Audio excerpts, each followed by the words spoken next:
my fingers in there.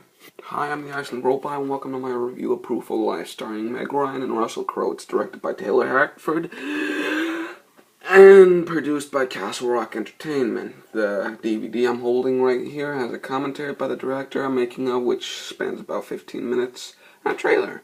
Now, the film was made for around about $65 million, and it bombed. It made 35 at the box office.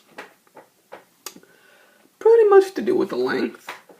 And the making of the film, the reason the cost went up that much is because, they had to make a road, the weather kept fucking with them every chance it got, and so on and so forth. But the film stars Russell Crowe and Meg Ryan, as I've said probably 1,000 times. Also David Morse and David Caruso. Now basically, Meg Ryan and David Morse play a couple, the Bowmans, and Peter Bowman isn't played by David Morse, of course. They're in, I think it's South America, in just a country where the Andes are. I can't remember the fucking name because I'm a douche. Basically, there are a couple there, and Peter Bowman, he's trying to get this dam built to stop the flooding. And basically one day, after having some fights with his wife, Meg Ryan, he gets kidnapped. He's in this, line of cars, and he gets kidnapped, and they call to her asking for $5 million, which the company David Morse works for, I think it was called Quad Carbon. They bring in a K&R consultant, Russell Crowe. Terry Thorne is the name of the character. And he basically says to Meg Ryan, I'm going to get your husband back. And then the company, Quad Carbon, goes out of business, and they get this local guy. This guy that's basically going to scam the shit out of Meg Ryan. And then Russell Crowe comes back. He comes back and basically helps Meg Ryan because nobody else was going to do that. And then he basically starts negotiating and tells those guys that they're not going to pay $5 million for one guy. They bring it down to 3, then to 2, then to 650,000. Then the ransom guy stops talking to them. They get a little bit pissed off.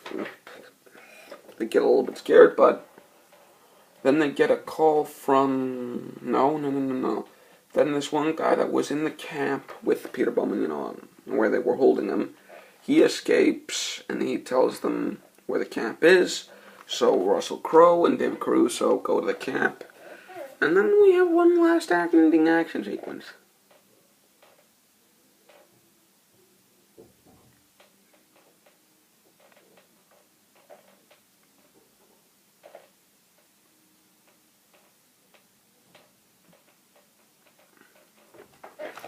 Yosko.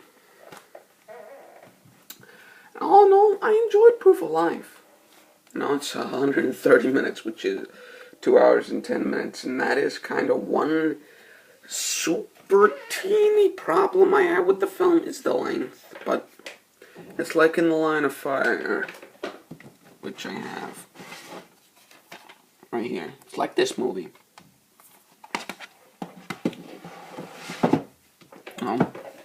It keeps you interested. It goes at a fast pace, even though it's 2 hours long.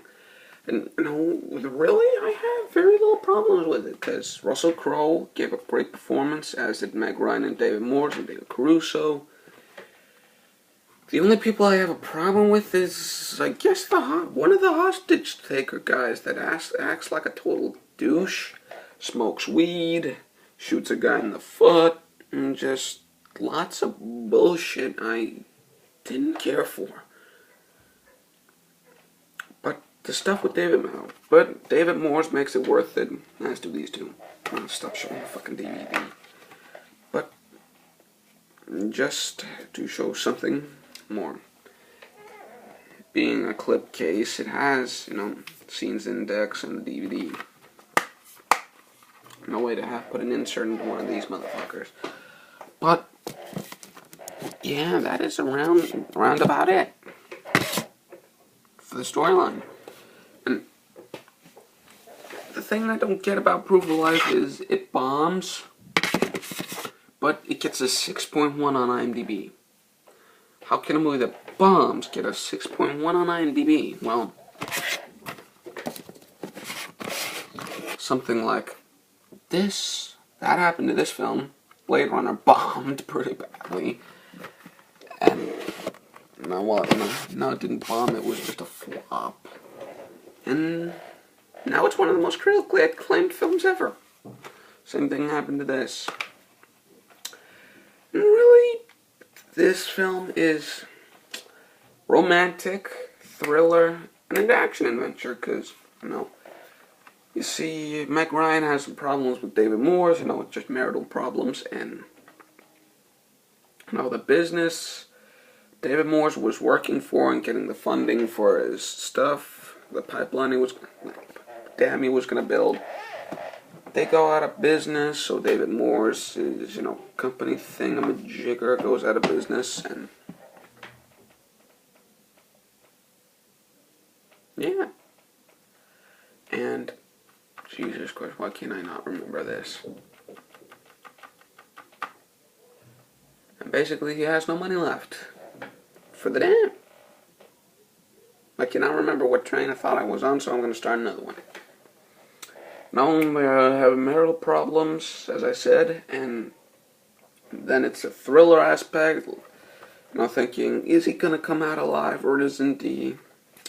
And then it has an action aspect, because there's like a 15-minute segment, which is pretty decent action. It's nowhere near as good as an Arnold film or a Sly film or a Bruce Willis flick, but for this kind of film, it was decent. It was entertaining. It was good. And this review is going on too long, but there really is not that much more to say about the flick. Really, one moment is when one of the hostage takers is pretty stoned out of his mind and getting David Morse to go back to his tent that they're keeping him in. And he's like, I want my shirt and my spoon. And he says, no, take him back. And some shit like that.